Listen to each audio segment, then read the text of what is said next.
So, meron tayong client, guys. Bale, yung girlfriend ni Jad, no, si Kleng. Ano si sir? Hindi, yung parang joyride. Angkas yata. Oo, so joyride, ganun. Small world na hinati dito. So, nagkataon, may silang Ford. Naghanap sila ng trusted na gagawa.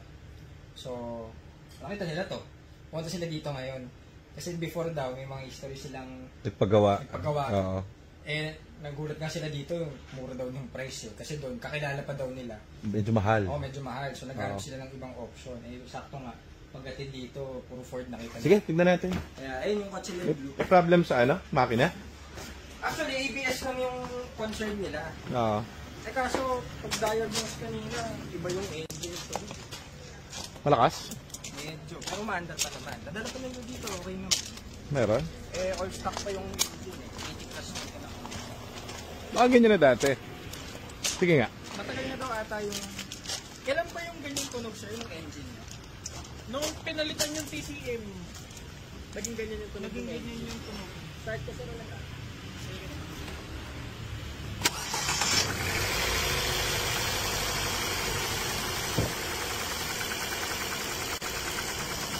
Oo nga.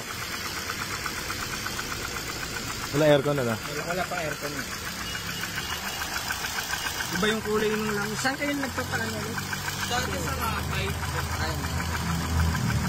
Parang kulay yung langis.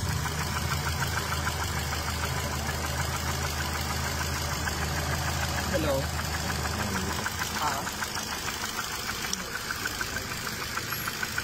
Kailan kayo uli nagpa-change oil? 2 months ago. So, yun guys, may dumating tayong unit, hindi galing sa atin, nag-walk-in lang. So, eto, nakita natin, namamatay-matay daw yung aircon nila, kaya, ayan, papalitan na natin ng bagong ECU. And then, ayan. Sir, tama no? Nung nakuha nyo to, hindi pa ganun kayo ngayon makina, no? Nung nagpa-change oil lang kayo, doon lang umingay. So, yun. Bali siya, hindi naman totally nagpa-change, diba nagpa-change oil kami. Wala pa kami naramdaman nun. After a week nun, naramdaman na namin yung tunog. 1 week. Oh, sir, kasi yung langis... Hindi naman kagad kasi lalaga pa kayo kung mapansin nyo yung langis, no? Sobrang labnaw. Ayan, no? So, kapag nagpapa-change oil dapat, dun sa maalam sa Ford. Kasi may langis tayong ginagamit para talaga sa Ford. Ayan. Binitawan ko nga yan dahil kasi dati ako yung dadala pag piname-maintenance nila to. Pinasusuyo sa akin. Dalhin mo sa ganito. Sige, dalhin ko doon. Kaso, sinabi ko sa kanila na kailangan makahanap tayo ng talaga yung sa Ford gumagawa. Kasi pag kung saan lang, lahat naman yan, kahit ako kaya kong gumawa niya. Oo, totoo naman. Problema, hindi ko specialize ang Ford. Yun, tama yun sir, dapat. Kung 4K makina yan, 5K makina yan, magiging problema yan. Pero kapag talaga sa Ford, dapat yung... Sasakyan, nagkaroon kami yung sakyan na Saturn, nagkaroon kami yung sakyan na 3AU. Wala naging problema kasi ako yung umawa kasi kabisado ko siya. Yun yung dapat kasi... Pero yung kapag hindi mo kabisado, kung sa talaga specialize, katulad yung sa kuya ko, yung kay kuya ko, Estrada, pick up. Ito, dinadali nila talaga sa mga nag-specialize ng Estrada. Yun, tama, yun. So ito sir, kabit ko na yung bagong ECB. Kaya ka na, picture mo muna. Sige. Ito yung luma. Ano picture mo muna?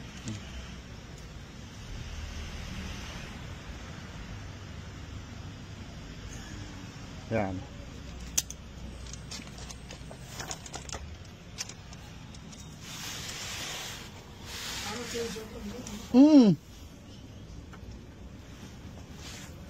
Tingin ko nga kayo, kala ko sensor. So may butas kasi yan. Ang pagkabit ng ECB kasi, kailangan lumalaki rin yung mga yan. Yung sentro mo dun sa may... Yun.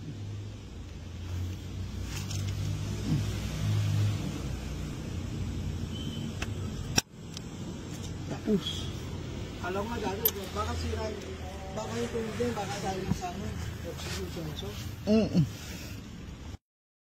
Kita mo, nagiging parts na kami pare. May bibili ng pyesa. Mga extra parts lang dito, eh, kailangan ng kliyente. Mapamahal daw sa labas, eh. Dito ako na pinabili. Yan. Mahal daw sa labas. Okay, so yun. Sold. Sold na! Sold. Oh. Eh, imbis na ipakilo namin, binenta na lang namin.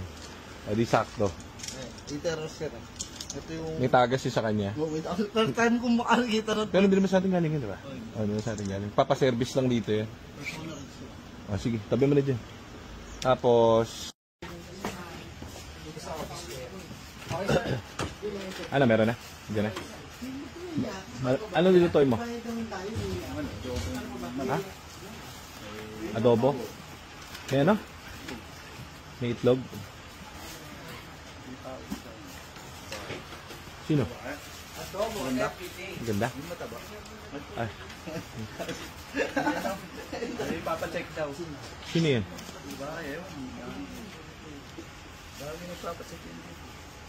Babae? Ano yun? Doktora? Yung kulay black na export? Ay, patay ka!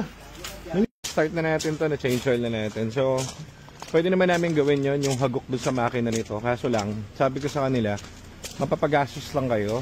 Gamitin nyo na lang muna kasi charge to experience. Pinakargahan nyo kasi ng langis na generic eh. Pa-start na. Ito, pakinggan nyo yung tunog. Di ba may hagok? Ayan o, narinig nyo? Tok, tok, tok, tok, tok. So ito, nabili nila to. Parang ilang months na? 3 months ago yata. Nabili nila to noon, wala pang ganyan tunog. Ngayon, pinaano nila, pina-change oil nila sa labas. Hindi nila alam kung ano yung langis na ginamit. Ngayon, nakita na agad namin, pag tunog pa lang dito ng engine, may katok na eh. Oh. Wala raw dati yan eh. So, saan? Ayan o.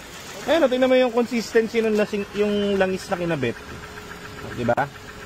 So, sayang yung engine eh. Kasi, imagine mo, Ganito ang tulo ng langis. ayan o, tingnan mo yung langis ng Ford. Ito naman to. O, nagkatukan yung engine niya dahil dun sa langis na kinabit niya. So, siyempre, pag mga ganyan, alam niyo yung release namin kahapon na blue. Naging ganyan yung tunog. Release namin yun maganda. After a week, ano yung pinapakabit ni ma'am? Sa likod, wiper, ganito sa likod. Narinig ko. Sabi ko, ma'am, hindi pwede yan. Pamanibak ko yung kotse nyo. Ayaw ni ma'am talagang manibak. Gusto niya pa rin hintayin. So, pina-overhaul namin yung buo. Parang ganito rin yun, no? May hagok. Yes, gagana yan, naandar yan. Pero, kalaunan yan, bigla na lang yan, magkaka-problem. Kasi nga, iba yung tunog eh. Ang suggestion ko sa kanila, huwag nyo muna ipagawa ngayon. Kasi sayang yung pera. Gamitin nyo muna, then kapag nag-work, saka na natin i-overhaul. Parang ganon. Kasi hindi ko naman tinitignan dito kung may magagawa kami o wala eh. Tinitignan ko dito yung gastos ng tao. Same lang naman din yun eh. Kapag iniwan nila para gawin namin, same lang din naman yung babayaran nila. So, gamitin mo na lang muna ngayon. At least lang, panatag kayo na nasabi namin, merong something yung engine nyo. Okay, so ayan. Na-change oil na natin. Kahit pa paano, medyo nabawasan naman. Kanina talagang kumakalampag eh, no? Tok-tok-tok, mga ganun talaga eh. So, ang ginawa natin dito is, ABS lang kasi pinapagawa nito nila, sir. So, again, yung mga unit namin, bago ABS yan, bago trunning yan, bago PMS yan, bagong timing yan, bago lahat dyan. Eto, nabili na sa labas eh. Pero okay pa rin naman kasi nagagamit nila. Kaso, dito na nila ipapamaintain daw. Nagkamali lang sila nung huli nilang pina-change oilan. Medyo, hindi maganda yung langis na kinabit. Hindi naman pang Ford yun eh. Ano yan, marami kaming ganyan na ano, na client. So, in-ECV na rin to, yung aircon, pinalitan. Ayan, naka-EBS siya. Yan ang pinapagawa niya sa amin. Kaso lang, sabi namin, unahin niyo muna yung ano, engine kasi nga may narinig kami tunog na ganun. Pero dahil sayang pera, ang gawin niyo muna, i-maximize niyo muna to. Kapag ka nagka-problema na yung engine, saka natin gawin yung engine para hindi sabay-sabay. Masakit kasi sa, iniisip ko rin kasi yung nagpapagawa eh. Hindi naman porket lahat nung sira eh, kailangan namin gawin. Nilalagay ko rin yun sa market value ng kotse kung magkano nila nabili. Medyo tumahimik ng konti pero yan, yung aircon niya malamig na. Okay na to.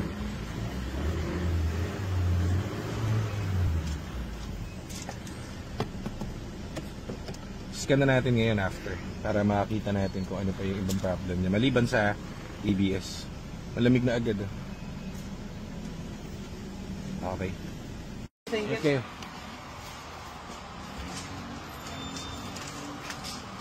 Si Madam Denise. 4 to 6 weeks no, sir? Message naman kayo dyan pag napaaga pa, sir. Ingat kayo, sir. Andiyan sa loob, sir. Sa loob. Aba, syempre, kakain na tayo, pare. Adobo. Oh, adobo, may itlog, may manok. Edwin Libido yan. Adobo ng lasing. Kakain na.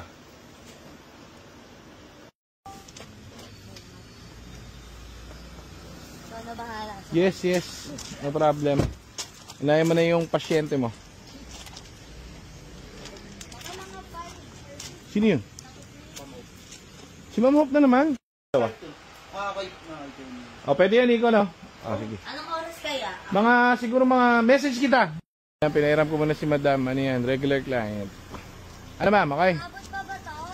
Yung ano? Nagagalinahan?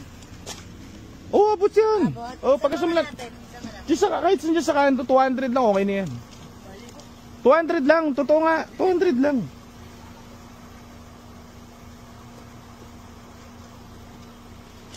Ito nagtunog naman ito. Ang tahimik. Hindi, magiging ganun din naman yan. Parehas lang, oo. Susi, dalawa. Ano bala?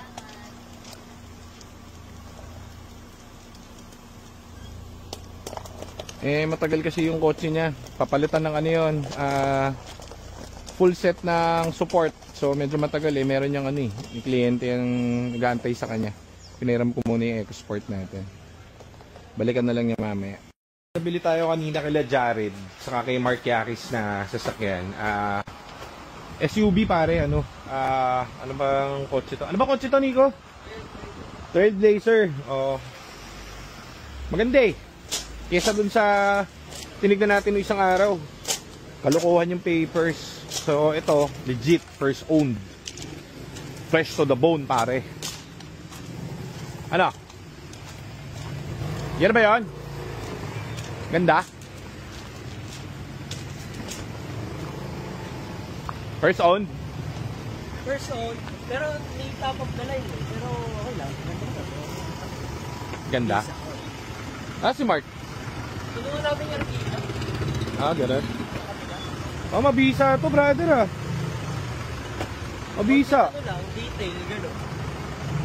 Tsaka, Bago yung gulong. 46, bago. Last year lang daw. Okay, maganda. Mabisa. Successful, pare. Successful. Ay, galing. Sa kabila, may iniwang kotse dun Ay, mga for transplant na. Oo, for transplant. Tapos ikutraffic yung Ertiga kasi hindi daw kaya ni Ryan Parang sakit na yung likod niya Naku, patay! Ayun yung Ertiga Sakit na yung likod ni Ryan hindi siya makapagtrabaho. Sabi ko, patay. I-release na yan Bukas yata. Sino kumuha ng Ertiga? Ay, si Kuya Mark. Ito lang. Ayun. Pinakuha lang doon. Pinakuha lang. Nako. Ano kaya ito? Ayun doon. Nagdaw. Oo nga, sir. Papagulong. Kasi client, sir, hindi kami nakalis ng Hindi. Iwan ko lang daw. medyo traffic kasi mo siya, Friday. Ano? Gusto kayo? Kami, sir, Metro Manila. Ertiga gamitin mo? Mark? Ano?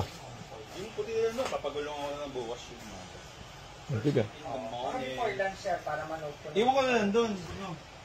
Okay, Kanina kasi, sir, sinilip ko lang sa schedule. Kaso ng hapon, wala kami kasama. Sayang, meron tayong bibiling EcoSport Nabaliches. Kaso traffic guys Schedule natin bukas. Yan ako nun, sir. Sobrang traffic Inanood ko na dito para makaming schedule na pupunta ko. Ano pa? Ayun, mga assignment nilang kotse.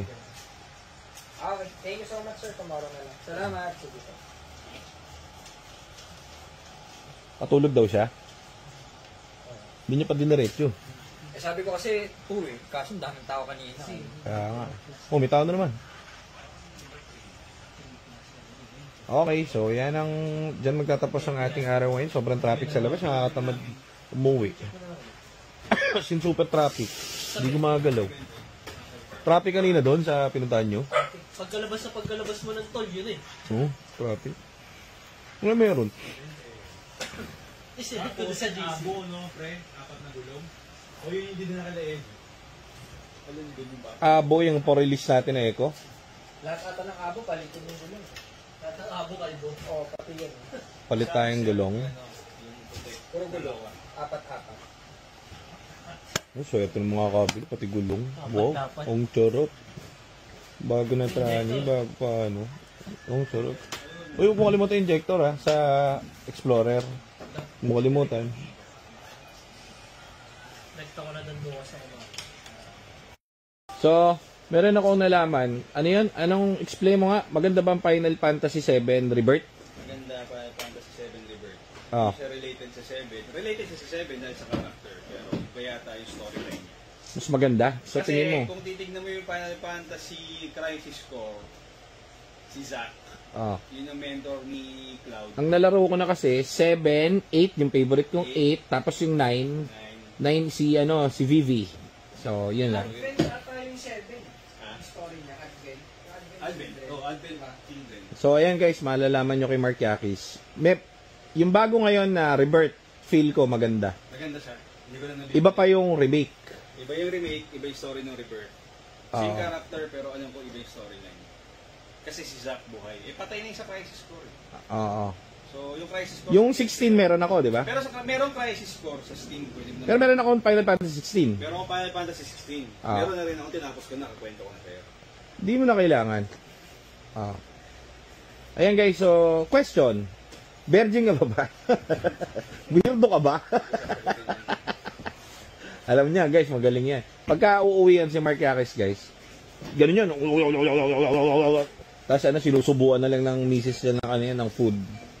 Tapos ganun. Ano nilalaro mo ngayon? Ano? Maliban sa hari mo. Gusto rin malaruin to? Ano nilalaro mo? Ghost Recon na Breakpoint. Kalaro ko yung... Anong Ghost Recon? Yung barilan? Breakpoint. Meron ba nun? Nag-online kami ng yung brother-in-law. Yung PC. Ano yun? Mission? Para Splinter Cell, di ba? Okay, open world yun. Tapos, mga sundalo kayo, pwede yung gawin natin mission. May ganun ba sa Steam? Magkano? Nabili ko na sale yun, siyempre, baka bumibili. Magkano nga? Oh, may problema si Kuya Edwin na yan, oh. Ano problema ko, Edwin? Tatapon mo na yan? Oo, parang labo. Anong gagawin mo dyan? Ewan ko, may nangihingi. Sino nangihingi? Boy, pang-drugs niyan. Ano tingin mo? Ibebenta niya daw eh. Ibebenta niya? Oo. Di ba drugs niya ba? Oo nga. Kung hindi niya ipanta-drugs, hindi ko bibigay yan. Hindi daw eh, pang pang gastos-gastos. Paggastos-gastos. Kaya, kung paggastos lang, hindi ko bibigay. Kung panta-drugs niya yan, ibibigay ko yan. Bigyan na natin gulong. Sige, bigyan mo na yung gulong. Ewan ko, ba't ako kinakausap? Inihingi yung gulong sa akin. At itapo mo. Wala na yan. Ano na yan? May mga ano yan eh. May mga crack-crack yata yan eh. Kaya pinapalitan lahat yan. Sige, bigay mo na. Ikaw na bahala. Ikaw na bahala rito sa shop. Kaya din ha. Ha? Alis mo na ako. Ha? You take care ha. You take care.